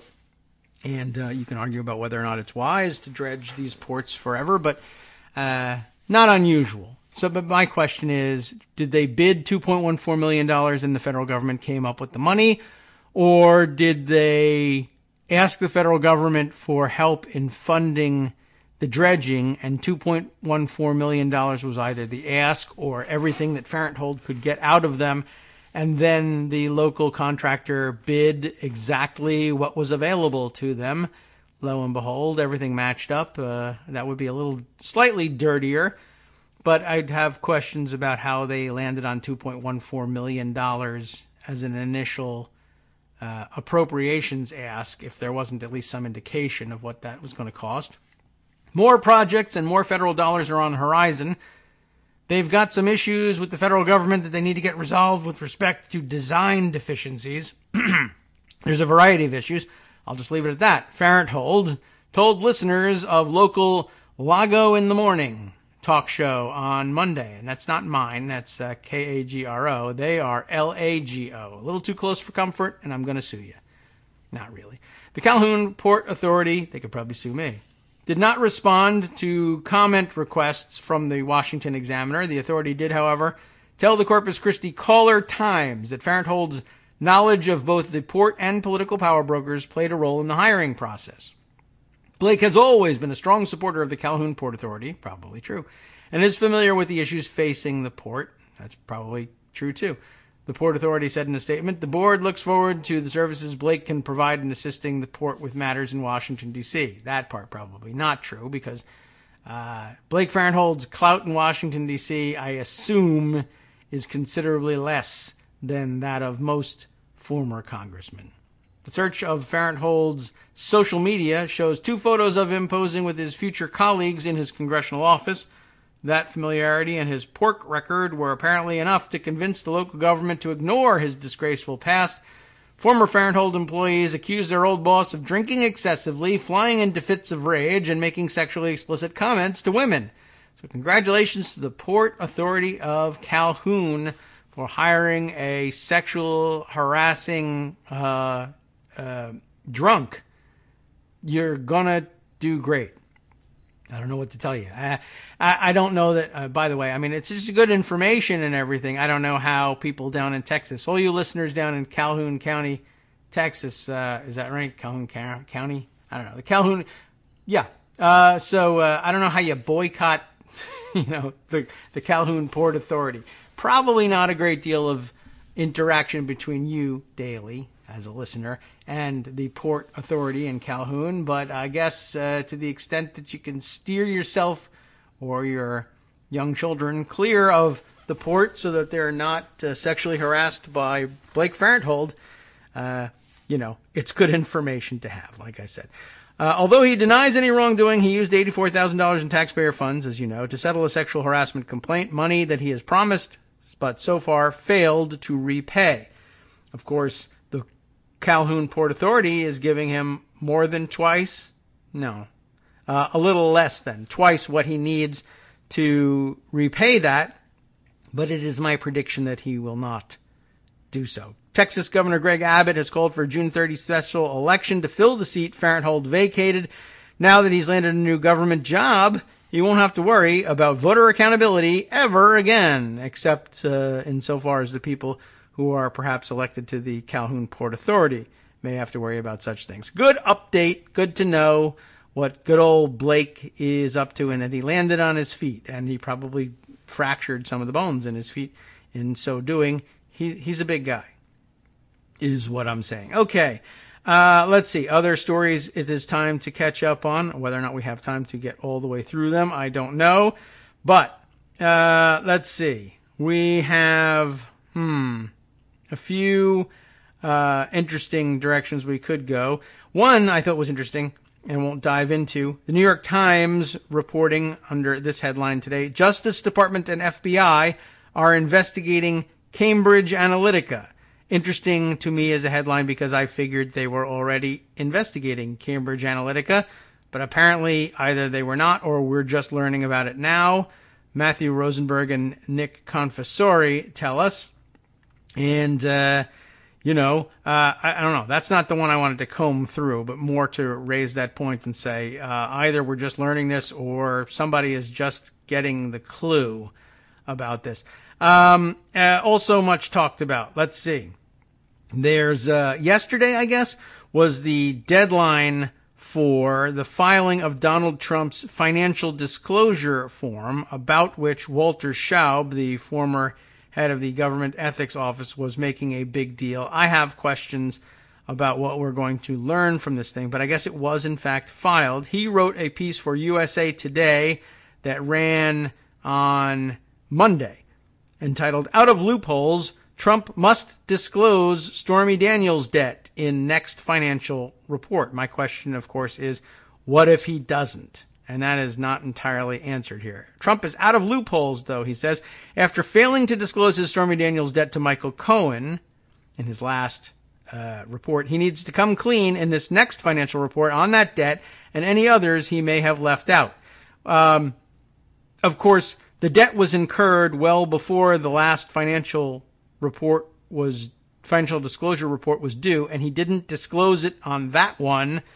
And we now know that he didn't disclose it on that one, and yet says that he, did in fact incur debt to Michael Cohen. Was his original story of Michael Cohen paid the thing and he didn't even know, and he didn't report it then. And look what happened. The answer is nothing. We're investigating a bunch of things, but it's not like if you don't do it, then you're just out. That's the problem. What, you and what army? What are you going to do about it? He didn't do it? Okay, fine. So what? President Trump has a big decision to make, the body of the article reads, unless he requests an extension. Oh, no. You mean he can do that? He can just say, I need an extension, and gets it? Probably, because he's the president. Oh, I'm so busy golfing 100 times. I don't think he did. I think the word was that he did file the thing yesterday in time, but I haven't seen anybody analyze it yet. Under the Government and Ethics Act, I neglected to tell you, the personal financial disclosure report would be due Tuesday. That would have been yesterday. Under the Ethics and Government Act, he has to disclose all liabilities that exceed $10,000 at any time during the calendar year 2017, even if he repaid them later that year. That includes his debt to Michael Cohen for the $130,000 payment Cohen made in October of 2016 to adult film star Stormy Daniels, real name Stephanie Clifford. The question is whether Trump will disclose the debt as well as any others he might have omitted. The answer should be easy, but the president is in a difficult position. He left out the Daniels-related debt in the financial disclosure report he filed on June 14, 2017. Disclosing it now means acknowledging that he should have disclosed it last year. Disclosure may also lead to damaging revelations if he omitted other liabilities from any past financial disclosure reports or incurred new ones since June. As a result, the president's team could be looking for a way to justify the omission. Rudy Giuliani, Trump's personal lawyer, that's going to anger Michael Cohen, he says he's that, seemed to be trying out a loophole when he called the payment to Daniels an expense. Giuliani questioned the applicability of the Ethics and Government Act to the reimbursement of expenses. Even ignoring the disingenuousness of calling the payment an expense, however, there is no exception for expenses. The law comprehensively requires disclosure of the total liabilities owed to any creditor. The Office of Government Ethics, or OGE, has explained that nowhere in the statute or its legislative history can we find any indication that the terms liabilities and creditor were intended to be limited to cash loans or to be defined in a manner other than in ordinary usage. Both Giuliani and his client seemed to work a related angle by characterizing the president's payments to Cohen as a retainer. Giuliani claimed the president started making installment payments to Cohen in early 2017 in order to reimburse the Daniels payment and other items, with the understanding that Cohen would keep any excess as, quote, profit. In describing the billing arrangement this way, Giuliani might have hoped that the president could avoid the requirement to report his debt for the Daniels payment by blurring the line between that payment and any fees for Cohen's services. OGE once said legal fees have to be reported, but in practice applies this requirement only when the fees are overdue. Nevertheless, bundling the Daniels payment with Cohen's legal fees doesn't make that payment a legal fee. The Daniels payment remains a reportable liability regardless of the billing arrangement. The search for loopholes might lead to the exception for campaign expenditures, which Trump does not have to include in his OGE financial disclosure report, but Giuliani foreclosed that option when he denied that the Daniels payment was campaign-related. If it had been campaign-related, the Trump campaign would have had a duty to report both the Cohen reimbursement and the underlying Daniels payment to the Federal Election Commission. The Trump campaign filed no such report, and a knowing failure to report that kind of campaign-related payment would be a criminal offense. Another dead end in the search for loopholes is OGE's exception for debts owed by a business. There are several reasons why this exception doesn't fit the bill. The president would have to claim that making hush money payments to adult film stars relates to the operation of the Trump Organization. Cohen then denied that the Trump Organization reimbursed him. So claiming that the Trump Organization paid to silence Daniels just before an election could lead to a criminal prosecution under a century-old law banning corporate contributions to federal candidates if prosecutors believe that the Trump Organization was trying, even in part, to help Trump get elected, of course they were, and coordinated the payment with him. Now, lacking a suitable loophole, Trump should cut his losses. He may already be in trouble for omitting his debt to Cohen from last year's report. If that omission was knowing and willful, the president may have violated a law that comes with civil and criminal penalties, more than one law, in fact.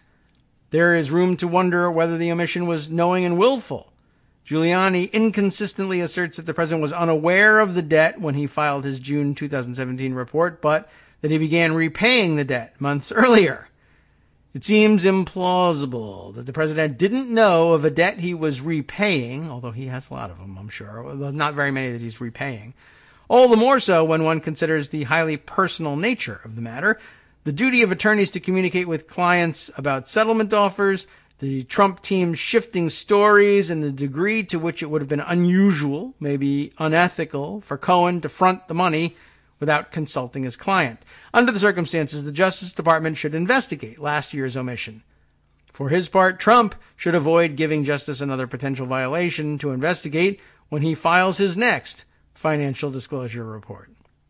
Very interesting, but again, what it comes down to is, what are you going to do about it if he either just doesn't file, which he did do, or just doesn't give you the information that he's supposed to give you? And the answer may be grind your teeth and wait for impeachment and maybe nothing else.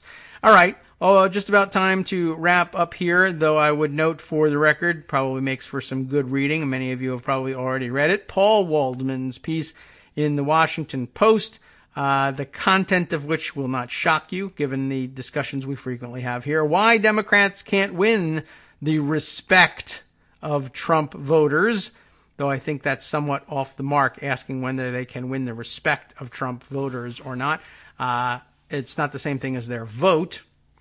And you can certainly cast a vote for somebody that you wouldn't say, well, I respect that person deeply. Just, I can get along with that, or that's okay with me, would be enough. But many of you reading through that one, and perhaps we'll give that some time tomorrow. And just to make sure that you are up to speed on what a thief Scott Pruitt really is, you should be taking a look at Mark Sumner's summation yesterday of Scott Pruitt's biggest lie blown wide open. Remember when first thing he did out of the box was request the gigantic security detail? Well, it turns out that he had at one point provided the excuse, I'm getting so many threats. That's why I need to fly first class. That's why I need 24/7 security. That's why I need 25 guys providing that security. Turns out he requested that 24/7 security on his very first day. There was no opportunity for anyone to level a threat in reaction to which he supposedly requested the security. Now we know exactly when he did. And Mark does a great job, as always, in summing all of that up. The letter that Pruitt showed to Congress, supposedly proving that the Inspector General ordered up his special security precautions, turns out to be nothing of the sort, as he says. The threats that Pruitt actually accumulated over the last year were not even a handful, and they were so ridiculous they wouldn't have frightened a nervous child, as Mark puts it. And to keep hiding the fact that there are no genuine threats, Pruitt has forced out employees who dared to challenge his unprecedented threat narrative. And now he says it's absolutely clear no one demanded Pruitt's kid glove treatment except Pruitt. And he made that demand from the moment he came in the door. He came to Washington, D.C. ready to grift, ready to live a jet-setting lifestyle, and was determined to do it no matter what. And anybody who said differently would be fired or drummed out of the EPA or reassigned somewhere undesirable. Very interesting. I recommend it to you as reading for the day. We will return tomorrow, hopefully. Well, if Greg gets a bit of a miracle, he'll be able to join us, but otherwise we hope for the best for him in their recovery from the storms of yesterday. In the meantime, though, time to tune in to the West Coast Cookbook and Speakeasy with Justice Putnam to catch up on all the stories we may have neglected to mention here today, including Democratic Senator from California Kamala Harris questioned Trump's Homeland Security Secretary Kirstjen Nielsen regarding the policy which rips children from their parents and incarcerates them in concentration camps, yikes, and military bases when they cross the border. Doesn't seem like a particularly good idea, does it? Also, the congressman who clashed with Maxine Waters recently on the House floor says it's un-American From Daily Kos Radio to acknowledge that racism NetworksRadio.com. exists. How could that be the case? You have been listening to the Kagro in the Morning Show. With David Waldman. There's more here. The Education Department will investigate Yale University based on the complaint by a University of Southern California grad student with no affiliation to Yale who claims the Ivy League school discriminates against men. And data from the National Post-Secondary Student Aid Study reveals a troubling picture for black borrowers.